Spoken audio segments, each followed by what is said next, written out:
Hello, today is April 19th, 2022. My name is San Juanita Moreno. I am interviewing Jazmin Lozano for the University Library Special Collections and Archives at the University of Texas Rio Grande Valley, hereafter abbreviated as UTRGV. This project is in partnership with the Voces Oral History Center at the University of Texas at Austin. Please know, Ms. Lozano, that this interview will be placed in the University Library Special Collections and Archives at UTRGV and shared with the Voces Oral History Center at the University of Texas at Austin. If there is anything you do not wish to answer or talk about, I will honor your wishes. Also, if there is something you want to talk about, please bring it up and we'll talk about it. The University Library Special Collections and Archives will archive your interview, along with any other photographs and other documentation you are willing to share. UTRGV University Library will retain copyright or non-exclusive right to the interview and any other materials you donate to Special Collections and Archives at UTRGV. Because we are not conducting this interview in person, I need to record you consenting to make sure you agree with our interview procedures before we continue. So I will ask you a series of 6 questions. Please say, yes, I agree, or no, I do not agree after each question. First question, do you give University Library Special Collections and Archives at UTRGV consent to archive your interview and your materials at the UTRGV University Library? Yes, I agree. Do you grant UTRGV University Library Special Collections and Archives right, title, and interest in copyright over the interview and any materials you provide? Yes, I agree. Do you agree to allow UTRGV University Library Special Collections and Archives to post this interview on the internet where it may be viewed by people around the world? Yes, I agree. Do you grant the University Library Special Collections and Archives consent to share your Zoom interview with the Voces Oral History Center at the University of Texas at Austin for inclusion in the Voices of a Pandemic Oral History mini project, which will include posting the interview on the internet? Yes, I agree. As you recall, we previously filled out a pre-interview form. We use information from the pre-interview form to help in research. The entire form is kept in a secure Voces server at the University of Texas at Austin. Before Voces sends it, UTRGV University Library Special Collections and Archives, we would have stripped out any contact information for yourself or family members. So that will not be part of your public file. Your public file will only be accessible at UTRGV University Library. The final 2 questions ask for your consent on what I just described. Yes, I agree. Oh, Do you wish for us to share the rest of your interview in your public file available to researchers at UTRGV University Library Special Collections and Archives? Yes, I agree. On occasion, UTRGV Special Collections and Archives and Voces receive requests from journalists who wish to contact your interview subjects. We only deal with legitimate news outlets. Do you give consent for us to share your phone numbers or your email with journalists? Yes, I agree. Thank you for your consent. Your experiences and stories mean a lot to us at UTRGV Special Collections and Archives. I look forward to what you say in the interview. In the interview questions I will now ask. First of all, Jazmin, thank you for your time. Like I said earlier, your stories and experiences are valuable to us at UTRGV Special Collections and Archives and to our partners at the Voces Oral History Center at the University of Texas at Austin. Because you are an educator for the Edinburgh Public School, and because you're a daughter living with your mother and grandmother and also providing care for your elderly grandmother at this time, I know you have many meaningful stories and experiences to share on how COVID-19 has impacted these roles you carry out in your life. So before we talk about COVID-19 stories, can you please share with us a bit about yourself, who you are, and how you wish to be known? Who is Jazmin Lozano? I am a 27-year-old single, only daughter. I have been with my mom and my grandma my whole life. My mother was a single mother, so I learned a lot from her, and everything I am today is because of my mom. So I want to be the kind of daughter that my mom raised me to be. That's who I want to be known as. I guess I'm an educator. I'm a daughter. I'm a granddaughter. That's who I am.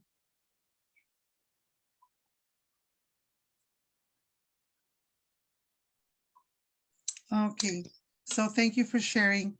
So before we talk about COVID-19 stories, can you please, I mean, I'm sorry, let me go back.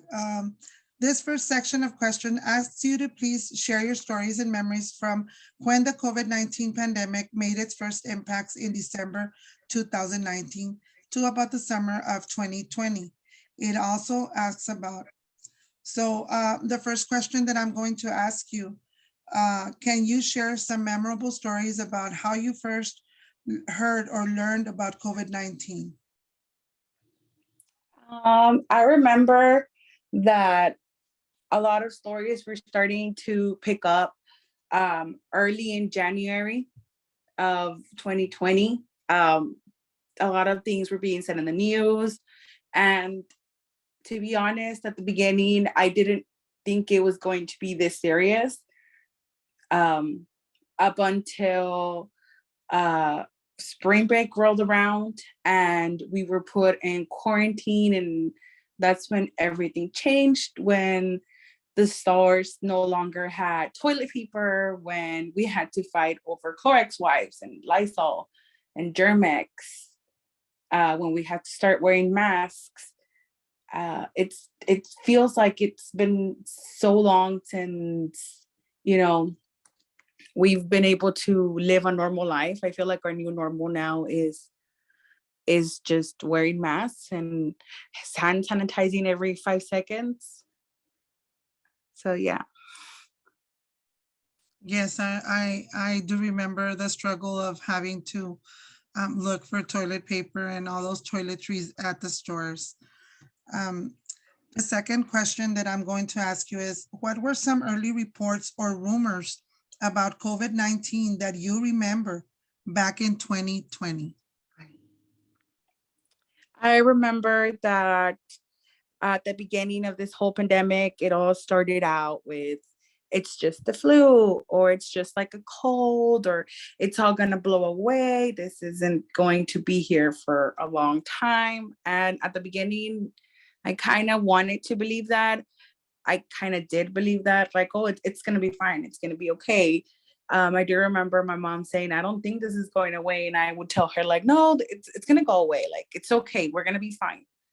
And those are kind of just the things that I kind of remember. It's just that this was going to blow over. Like, it was no big deal. And as you can see now in 2022, it actually was a big deal. Yes, in the beginning, a lot of people did relate it to the flu, and it has remained for a while.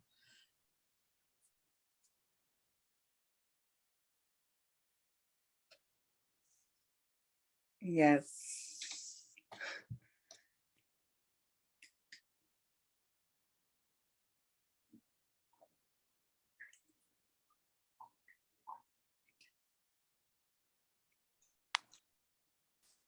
I'm going to ask you the third question. At what point did you realize this pandemic was a serious life-altering event? Or do you not think it is serious, and why?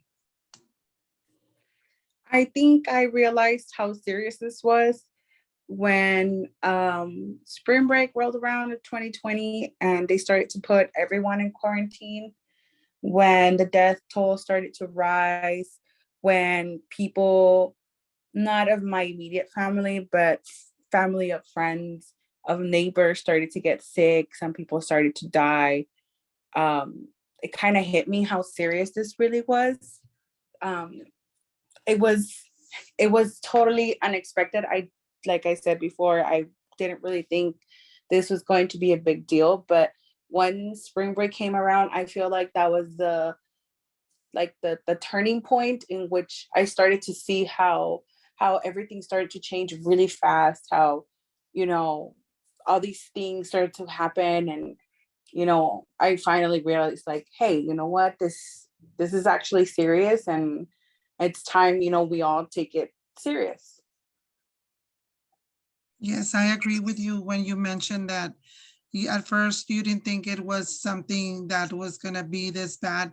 Then once you started seeing all these people getting sick, you realized that, it is something serious and that it's gonna be here for a while. I'm gonna go on to my next question. Do you remember what was like for you during the stay-at-home orders in 2020? Do you have any stories from this time you could tell? um the stay at home was a very difficult time for me, mostly because I suffered from anxiety, and the whole pandemic in itself let me have an excuse to make myself stay home, not leave my house. So it really did take a toll on my mental health. I think I could, the amount of times I left my house the entire pandemic were very, very few. But I do remember that, I was used to being able to say at like, in the middle of the night, say like, hey, I want a burger, or hey, I want some fries, and being like, oh, wait, everything is closed, they're closing early here. Walmart isn't open late anymore. So a lot of things changed during the pandemic. What used to be my new normal changed completely. And one positive thing that did come out is I got to spend a lot more time with my family during that time that we didn't have before, because we all worked. My mom worked, and after the pandemic hit, due to health issues, my mom had to leave her job. So she got to spend more time with me, with my grandma, and we became a lot closer. So you would agree that being at home during the pandemic was something positive for your family? Yes, and when it comes to my family, yes, it was something positive. When it comes to my mental health, it was a little more complicated.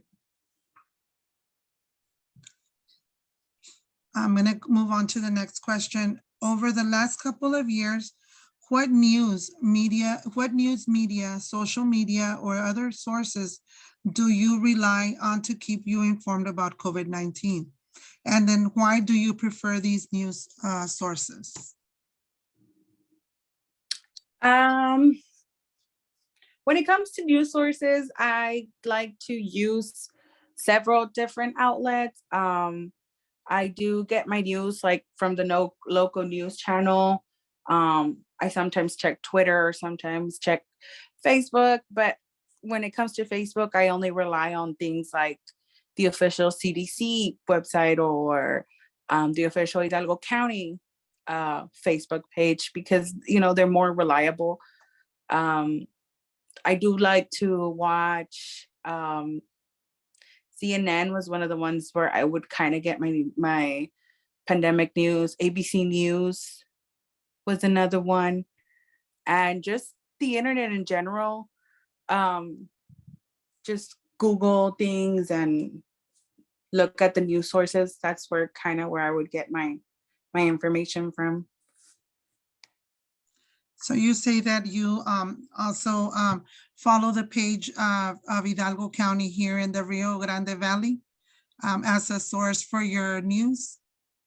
Yes, when it comes to the pandemic, yes. I'm going to move to the next question. Can you share with me what you understand about COVID-19 as an infectious disease? and how you feel it's impacted society or here in the society. Likewise, can you share with me what you don't understand about COVID and wish you could know more about? COVID. What I understand is COVID is, a disease that attacks our respiratory system. Um, I understand that it's a virus. It's the coronavirus, and what little knowledge I remember from biology. Um, but I think that it has affected us as a society in a way where some people have become distrustful of facts. Um, some people don't really like to believe in facts anymore. They want to feel like they can make their own opinions and pass them off as facts. It as a society, I feel like it has kind of torn us apart into two different camps of people who believe in COVID and people who don't. When it comes to what I don't understand, there's a lot that we don't understand about COVID as of yet. I don't think even scientists have a full grasping of what COVID is. We've heard of things as long-term COVID, side effects that happen to people who have had COVID in the past. And now, they have to live with these consequences. I wish I could understand more of how or why, it affects different parts of our system. That would be great if in the near future somebody could actually give us a straight answer. But I think we're a long way from figuring this virus out completely. Do you feel your family has the same beliefs as you about COVID-19? Or are there some members who take it more seriously or lightly? How so? Um, in my family, I think we, as of now, I mean, after everything that we've been through, we really do believe in COVID and everything that's happening. I mean, at the beginning, when all these new information about COVID was coming out, we all knew it was serious, but some of my family was kind of skeptical about the vaccine. Um, I mean, obviously, it was something new that was happening at the time, so we had a little bit of differences of opinion at the beginning about whether it came to the vaccine itself. But when it came to COVID, we all knew it was serious, especially since we do have my grandmother, who is one of the people at risk, high risk for COVID. My mother was also at risk because of her previous health issues. So as a whole, we try to be very, very, very careful, especially the ones that we had to leave the house to go work. We tried to do as much as we could, get home, change your clothes, take a shower, stay away from everybody for a while, that kind of thing. But like I said, I think when it comes to COVID itself, we were mostly all on the same page.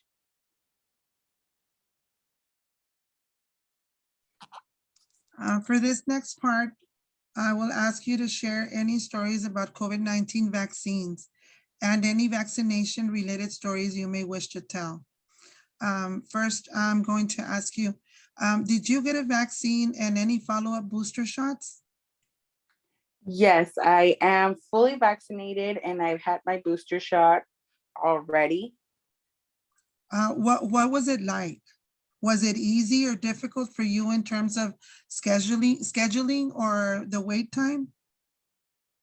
I think I was one of the few lucky people because a friend of mine had actually forwarded an email that the district nurse had sent to us about UTRGV actually doing the vaccine clinics back in January, I believe, like back when they first started to come out. So we had signed up for them. We got lucky to be able to register on time because I know a lot of people at that time weren't able to register. The registering part was easy. I think the part that was a little bit more difficult was actually getting a date because we didn't get vaccinated probably till the end of February. But when it came to the scheduling, we got lucky. I know other people weren't so lucky because that was a time where everybody wanted the vaccine and there wasn't enough supply at that time. But for me, I got lucky. I was one of the lucky ones, and I was able to get registered and get my first vaccine shot within a month. So you did, and overall, you did have a good memory of the place where you got vaccinated, and you were able to get your vaccine and your booster, right, as well? Yes, correct. Okay. These next set of questions, Ms. Lozano, I am going to ask you is about how COVID-19 has impacted your life in the way of your career, your family, and your advocacy with your employment at ECISD here in Edinburgh. First, I'm going to ask you, Ms. Jazmin, you shared with me in our pre-interview that you live at home with your mother and your grandmother, and you also mentioned other family members. Has COVID-19 impacted your family life in terms of the way you interacted with one another while living in the same household? And can you share with me some stories on how you and your family got along during the lockdowns during the pandemic? Yes, of course. Yes, I do have it's me, my mother, and my grandmother, and currently some of our other family members are still living with us for the time being.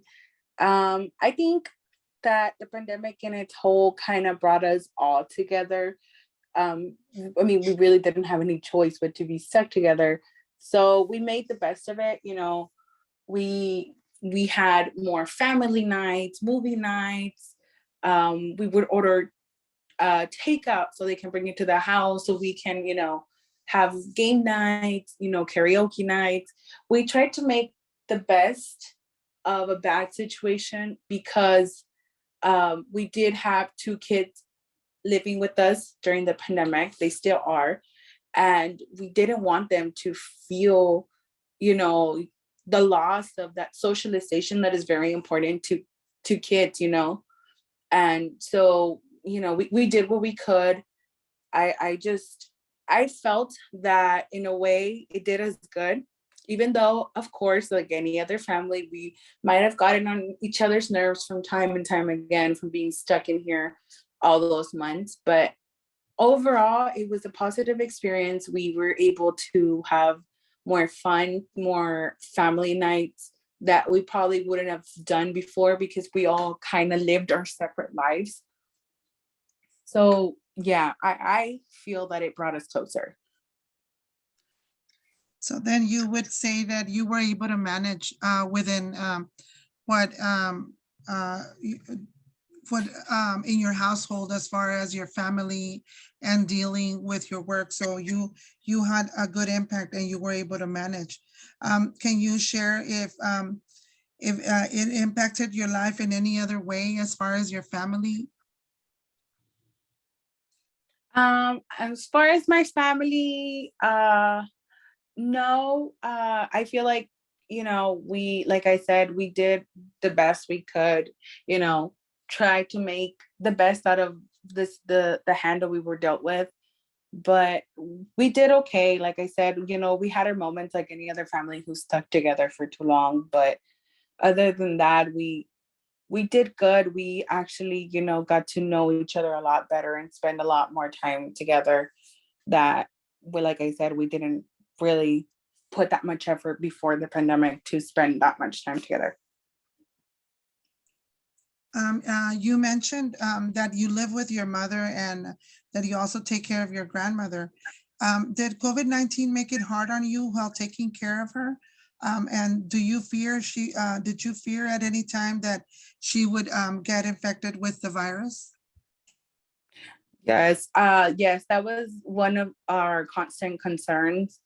We would keep my grandmother as isolated as possible in her own room, just try to go and help her with the necessities, which was really hard because, my grandmother had surgery a couple years ago on her knee. So she has trouble walking around on her own.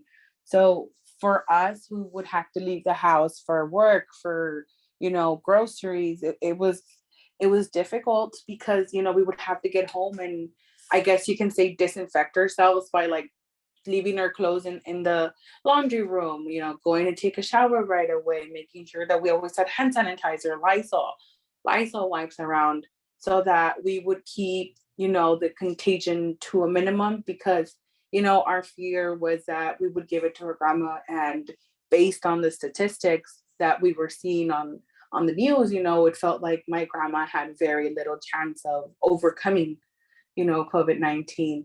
So it did make taking care of her more difficult, because as much as we wanted to help, we tried to keep it to just the bare necessity, so that we could, you know, less make the exposure to any kind of outside viruses kept to a minimum. What does your mom think about COVID-19? And what extra precautions are you both taking to help minimize any exposure to getting sick or further getting sick with COVID? Yes. Well, my mom still, she's still very cautious. A lot of people have stopped using masks, at stores, and, it's all personal choice. But, my mother still reminds me every day, COVID's still out there. We still have to protect your grandma. So we still take all the precautions that we did before. We wear our masks as much as possible when we're in a crowded area. We have like hand sanitizer always with us, and my mother she's stocked up on everything, Lysol, Clorox wipes. She's always sanitizing the doorknobs, everything. She's still taking all the safety precautions that we had at the beginning of the pandemic. She's continued with them because for her, the danger is still out there. Like, COVID is still not completely gone, and we still need to be on alert for the sake of my grandmother.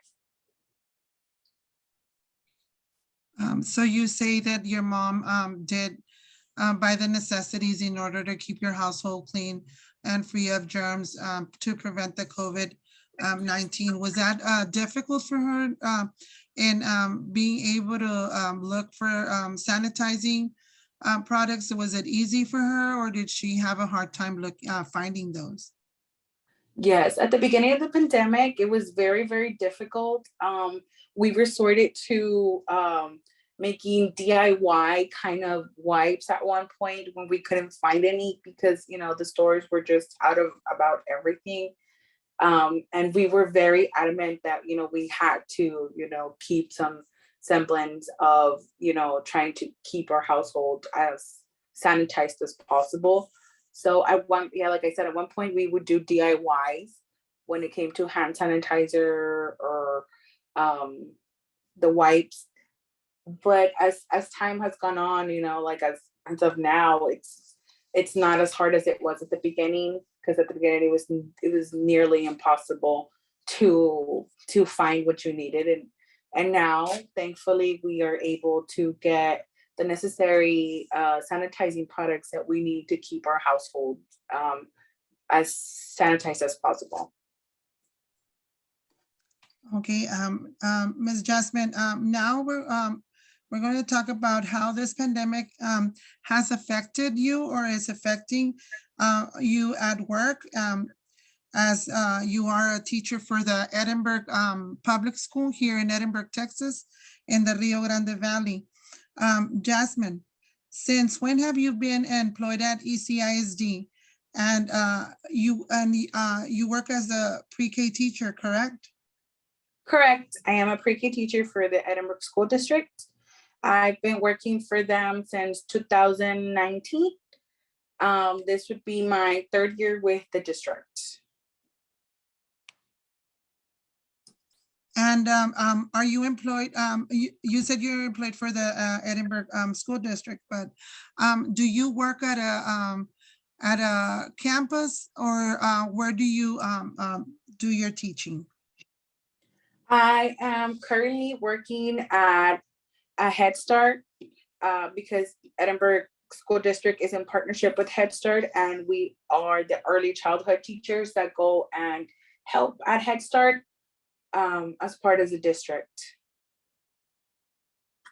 How have you seen the COVID, excuse me, impact your work at ECISD? And when were those impacts first experienced? Like I said previously, it all started when spring break rolled around in 2020, and we all had to, suddenly just go and stay home and work from home. It was a difficult time because, we were used to doing all our teaching in person, and all of a sudden we had to rely on technology, and our phones became our main work source, calling parents, texting, sending pictures, a lot of communication, a lot of learning technology. I had to learn how to make lessons in slide format so that my students at home would be able to see it. I had to learn how to manage Google Meets, which I had never in my life used before. I guess one positive thing to come out of this whole situation of having to work from home is that I had to push myself into learning new things that I would have never actually stopped to actually learn before, because there was no need. But because the need was there, I learned a lot of technology tricks that I wouldn't have before. And, I spent many, many hours during the summer before the new school year started looking at YouTube video after YouTube video, learning how to, just manage the whole,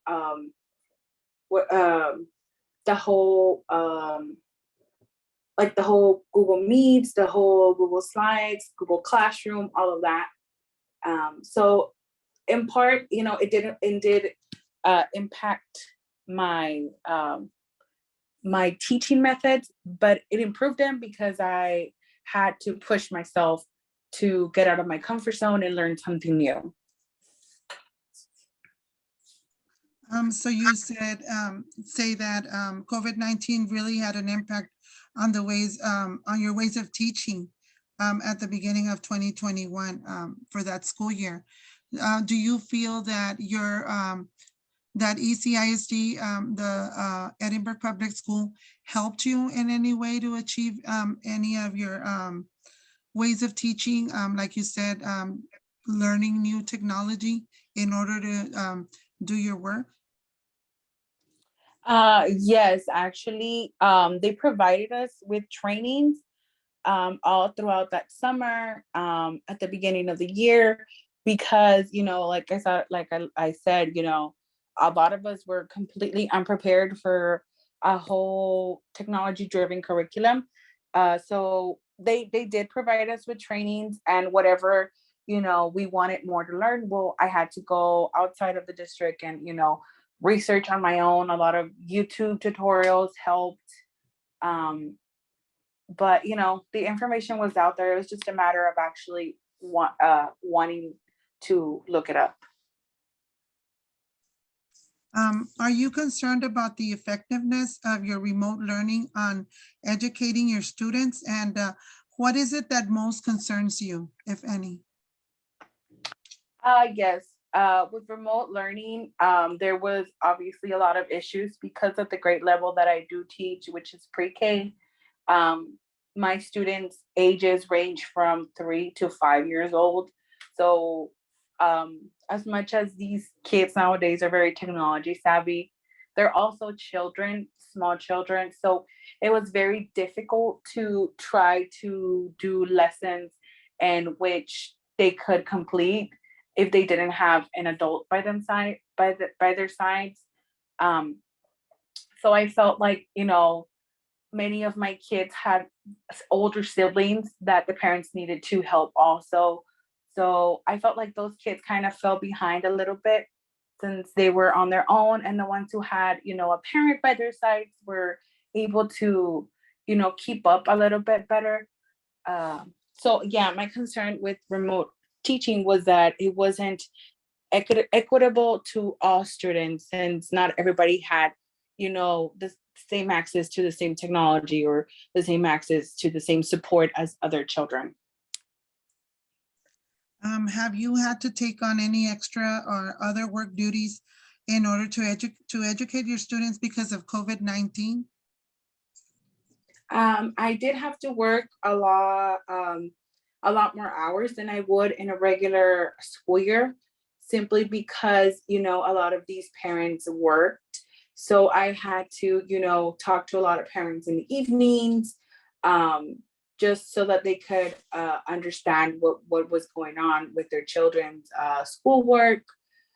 So I did have to take a big role when it came to communication with parents, because if that's the only way that the parents were able to help their children.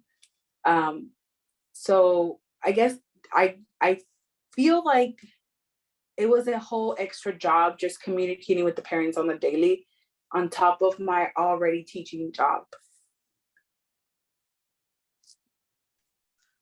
What kinds of protocols has ECISD or the Edinburgh Public School where you work and the Head Start have in place in response to COVID-19? At the Head Start where I work, they have these glass dividers that divide the children. Each child has their own space to try to keep them as separate as possible. And there is obviously a lot of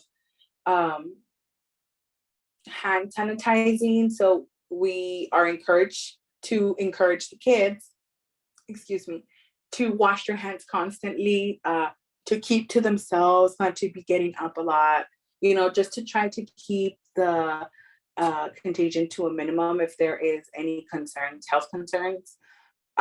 They're also having to wear masks. I know that personally, my district has already lifted the mask mandate, but as of the Head Start program that I work in, they still use masks as part of their protocol, which I agree, because this is a time where a lot of our children are getting sick, and it's better just to keep them on and have the children stay safe, even if it's just from a little regular cold.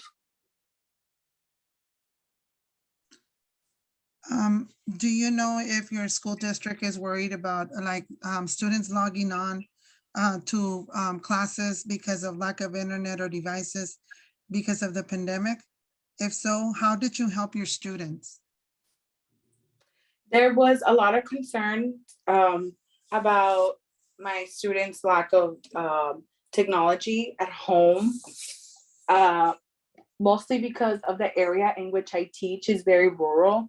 So the access to any kind of internet is very, very rare. I do know, the district towards the end of the school year, they were able to provide them with Wi-Fi. But because of the area in which I teach in doesn't have much signal, they weren't able to complete their work as best as they could, since the internet kept going in and out, in and out.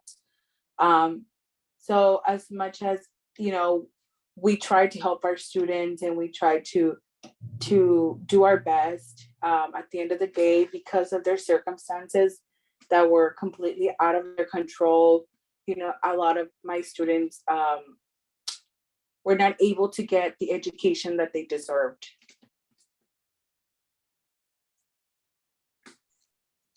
When did ECISD resume to in-class instruction, and how did they help the parents to ensure their children would be safe in school? They returned to in-person as of the last year, but it was a parent choice, of course. This year, they didn't give the parents much of a choice. It was all in person. But they kind of had these protocols in place to make the parents feel safer. They had, dividers for all of the children. They checked the temperatures to make sure that nobody was, going in with the fever. And they had their safety protocols in place. and they helped the parent as best as they could. Do you know of any coworkers that did not return to in-person instruction due to the COVID-19? And do you know the reason, if you can share with us? Yes, I do know of one particular coworker who was an older lady. She left the district due to the fact that we all had to return in person. She left because she was afraid.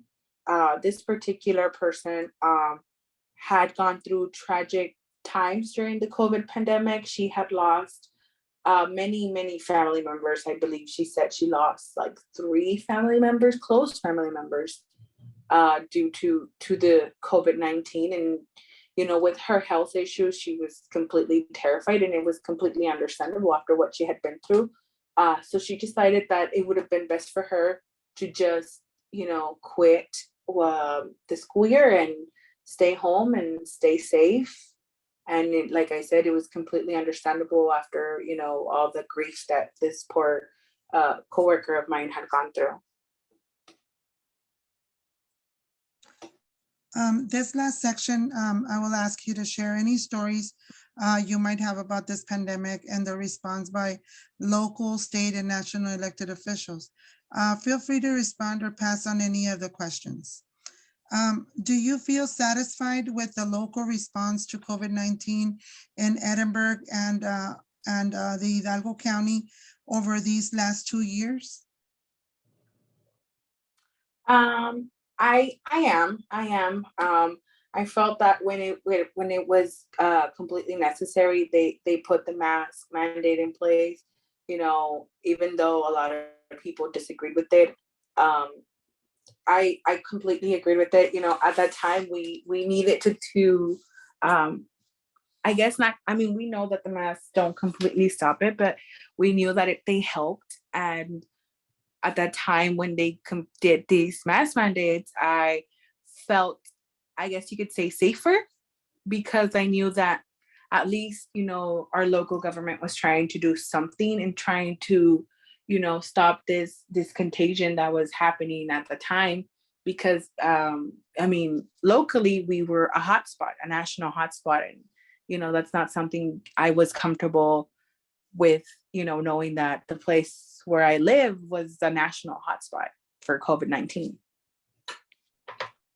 Are you satisfied with the state response to COVID-19 led by Governor Abbott over these last couple of years? No, I believe personally, my political opinion, that Greg Abbott as a governor failed us, because at the time when he needed to be a leader and stand up for what was best for his people, he decided to play political favoritism and try to do what was best for his supporters. And I felt that as head governor, it was his job to protect all Texans, not just pander to voters or potential voters. How do you feel about the national response to COVID-19 led by President Trump in the year 2020 and then President Biden from 2021 to present?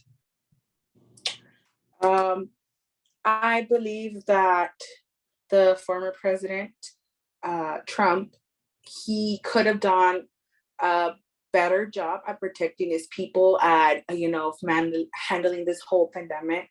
I feel that his insistent and his careless words that this was just a simple cold, it was just simple flu, those words that he tried to instill into people to make this severe situation seem less severe were really hurtful.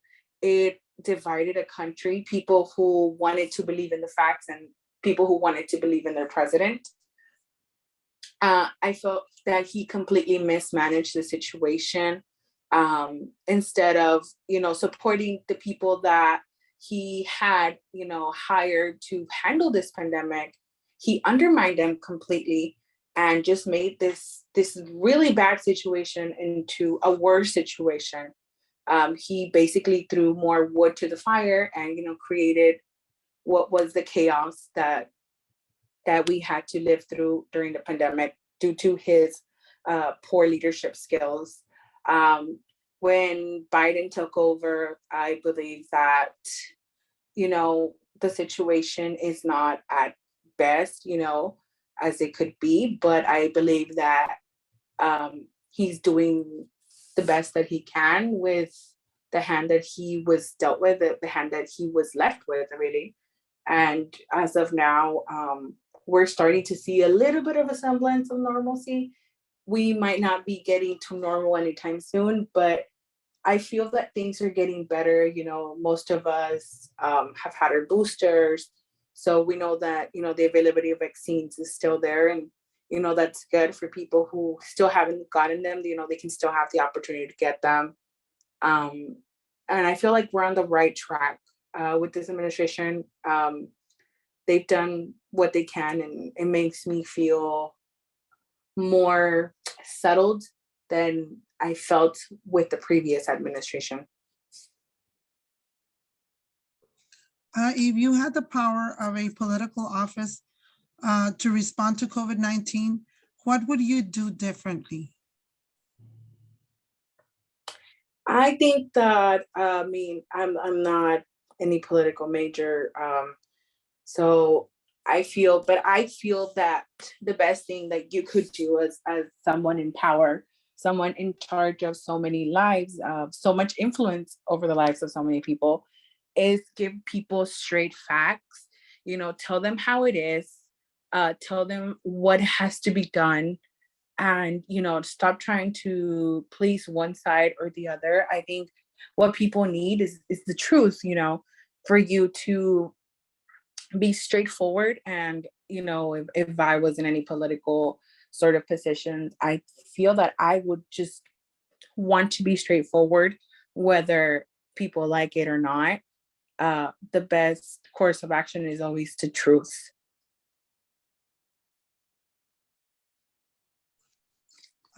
This is a special year in our national democracy because it's a midterm election voting year. Do you plan to vote? And if so, is the issue of COVID-19 going to factor into your votes? Yes, I do plan on voting. And of course, COVID-19 is going to be something that I will take into consideration when I go into the polls. I would like to vote for a candidate who has the best interest of the people who has the best interest at heart of the people. Because, we deserve to have people in power that actually, care or at least straightforward with you, not people that just want to pander for your vote. And definitely, like I said, COVID-19 is going to be a big factor into it. So we'll see what happens.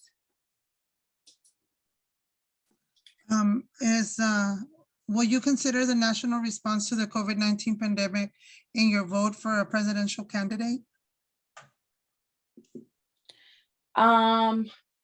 Yes, definitely. There's a lot of things to take into consideration when you're voting for a president, but definitely the response is something to look favorably upon. So that is one of the things that I will definitely be looking into to sway my vote one way or another, because this was really a difficult time for a lot of people, and it deserves to be treated as such an important issue. So yes. Is there anything else you would like to share with me about your experience with COVID-19 that I have not asked you about? No, I can't think of anything. Thank you, Ms. Jazmin, for sharing your stories with me. The Voces of a Pandemic Oral History Project. Thank you for the interview. You're welcome.